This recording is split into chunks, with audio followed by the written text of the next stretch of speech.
Dear friends, very happy evening. Friends, இங்கே நீங்கள் பார்க்குறீங்க பார்த்தீங்களா, கோவைப்பழம் நண்பர்களே, கோவைப்பழம். இப்போ மாடி தோட்டத்தில் பறிச்சு நண்பர்களே, மாடி தோட்டத்தில் இந்த ஒரு பொமக்ரேனேட் ட்ரீ ஒன்று இருக்குது நண்பர்களே. கண்டெய்னர் தான் வச்சுருக்கேன், மாதுளை கண்டு. அதில் கண்டில் ஒரு எப்படியோ பறவைகளுடைய எச்சத்தில் விழுந்து ஒரு கோவை கொடி வந்திருக்கு நண்பர்களே. அதுலேருந்து பறித்து தான் அந்த பழங்கள். இந்த பாருங்களேன், ஸ்டார் கூஸ்பெரி. இந்த பாருங்களேன், ஸ்டார் சைஸ்க்கு இருக்கும் நண்பர்களே. இந்த பாருங்களேன், ஸ்டார் மாதிரி இந்த அப்படியே இருக்கும். இதுவும் எங்கள் இந்த இருக்குது பாருங்கள், எங்கள் கார்டன். இந்த கார்டனில் பறிச்சேன் நண்பர்களே. இப்போ தான் பறித்தேன். இந்த இருக்கு பாருங்கள், இப்படியே தான் இந்த இருக்கு தெரியுது பாருங்கள். இங்கேருந்தே பறிக்கலாம். எவ்வளோ இருக்குன்னு பாருங்களேன். ஃபுல்லாக தான் நண்பர்களே. இங்கே பாருங்கள், அங்கே பாருங்கள், இது இந்த சைடுங்கிட்டு இருக்கா. அப்படியே இங்கே நீங்கள் ஃபுல்லாக அந்த அங்கேயும் இந்த அங்கே பாருங்கள், அங்கே எவ்வளோ இருக்கு பாருங்கள். அங்கே பாருங்கள், இந்த பாருங்கள், இங்கே பாருங்கள், இங்கே அப்படியே தூக்கிட்டு வந்தோன்னா இங்கே பாருங்கள், இந்த வாதையை அப்படியே சாயுது பாருங்கள். அந்த அளவுக்கு வெயிட்டுங்க பாருங்கள்.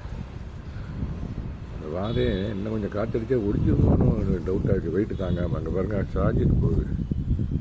ஆமாம் நண்பர்களே, இங்கே பாருங்கள் எவ்வளோ இருக்குன்னு பாருங்கள். ஓகே நண்பர்களே, thank you very much for watching. Happy gardening. Very nice.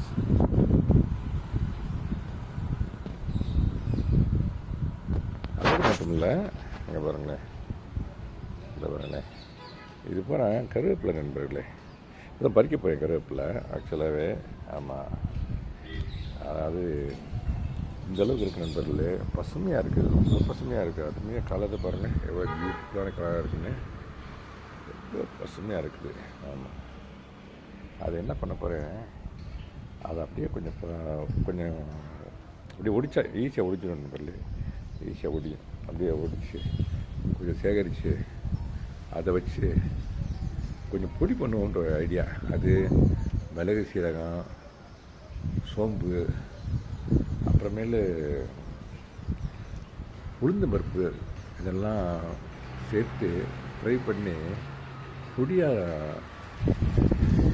அரைச்சிட்டோம்னாக்கா சாதத்தில் போட்டு சாப்பிட்லாம், நெய் ஊற்றி சாப்பிட்லாம் பண்ணு.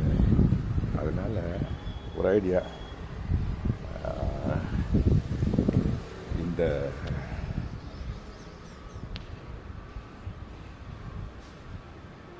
கருவேப்பிலை நிறைய இருக்கனால அந்த மாதிரி பறித்து அதை பொடி பண்ணலாமே அப்படின்ற ஒரு ஃபீலிங் ஏற்படுது.